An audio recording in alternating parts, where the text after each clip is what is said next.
This is the 2010 Impala LT.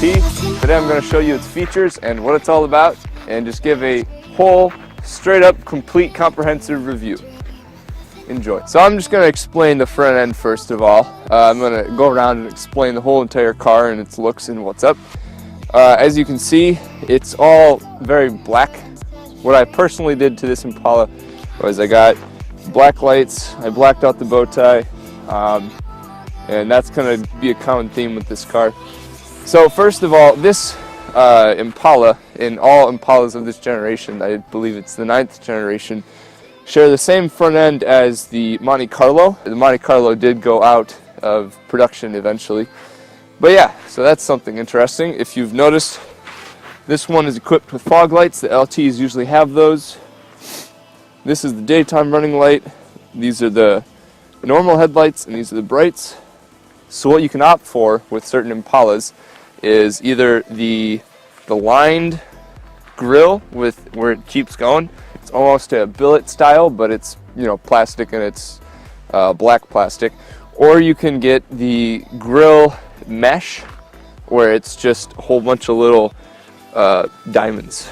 So I prefer that look, but this doesn't look too bad. I believe you can choose those on later year 9th generation Impalas. That is the front end, and personally this is what mine looks like. I think it looks really nice. But looking at the driver's side of the car, it's the same as the passenger side, but in this instance I'm looking at the driver's side.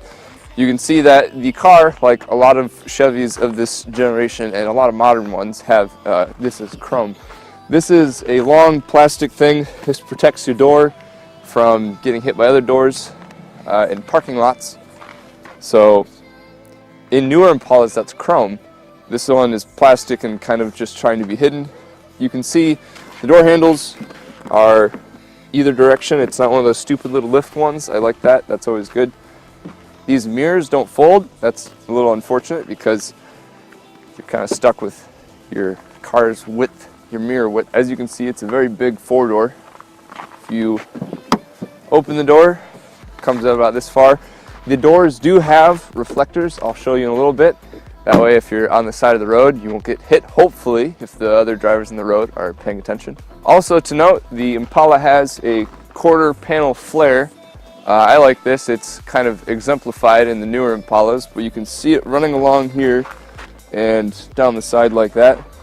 So stylistically speaking, it's a little plain, but it has something that makes it look a little nice. This is the rear end of the Impala. As you can see, you got your brake light right here. You got your tail lights. These are your backup reverse lights on the same side, and it's kind of nice these flow with the chrome accent. The chrome accent was discontinued in 2010 or 2011, I believe. And after that year, they blacked that out. I blacked out the bow tie. I don't like the look of all the yellow mixed in with the black. I mean, it doesn't look clean to me. So this LT is equipped with flex fuel capabilities. That means you can take E85. E85 is a ethanol-based fuel, and basically it is usually cheaper. It can increase horsepower by like 2 to 5 horsepower-ish. It does have advantages and disadvantages compared to the other. You don't get any better mileage, but it is cheaper, so you get a little more power, but you don't get any better mileage. That's okay to some people. So be aware that E85 does have advantages and disadvantages. So, but either way, if you want to, you can do that in this car. Yeah, that is the LT's rear end. I equipped this car with the spoiler. It didn't come stock with this. LTs can come with the Super Sport spoiler, but yeah. This is the interior and driving part of the review. To start off, I do want to say that if you get the LT and stuff like that, you'll usually get, if you opt for them, the nice power seats and all the power stuff like cruise control and all that. First of all, I will say, if you're not used to a big car, this is a big car. It's 200 inches long. It's very lofty. Another thing to consider if you are looking at this car is that It's a four-door, big old sedan. It's a people hauler. It's not a sports car. Granted, there is the Super Sport edition or version, which has the V8, 3.5 liter V8 with 280 or 300 horsepower. If you want sporty, go for that kind of stuff. If you want a nice, convenient people hauler or just a nice sedan, then this is definitely a good option. So, yeah, it's that. Talking about this car specifically, this is the 2010 LT.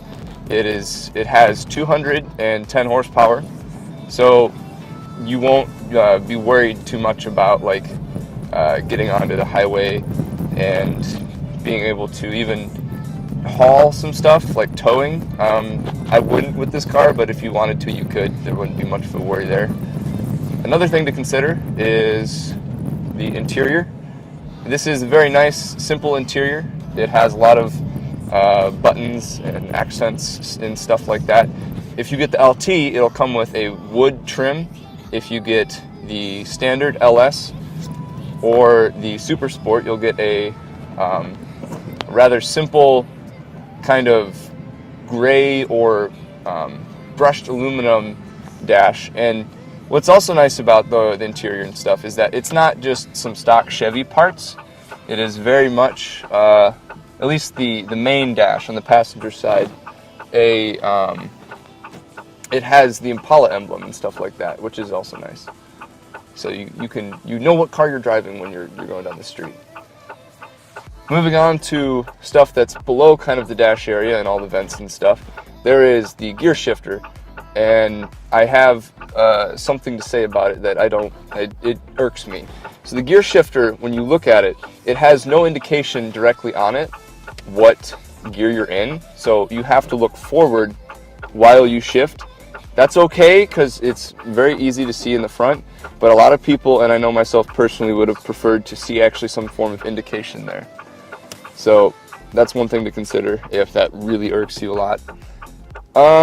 Moving on to the windows, you can see that there's nice vents and stuff for the passenger windows. There is also vents in the back. That's a lie. There's no vents for the passengers. And yeah, the windows are very nice. They're all powered. No stupid crank. The last car I had a crank, and that was very annoying.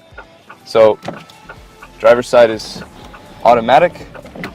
All the other ones are manual. That's just something you're kind of going to have to deal with. More things in the interior to consider. There's very nice leather accents. The whole steering wheel is leather. The armrest is leather. This is nice. I like that. The seats aren't, and the gear shift isn't, but with certain models you can opt for that. Like the Super Sport and the LTZ come standard with leather seats, and even in the later years, like 2012 and up, the gear shifter and the seats are leather, which is really nice.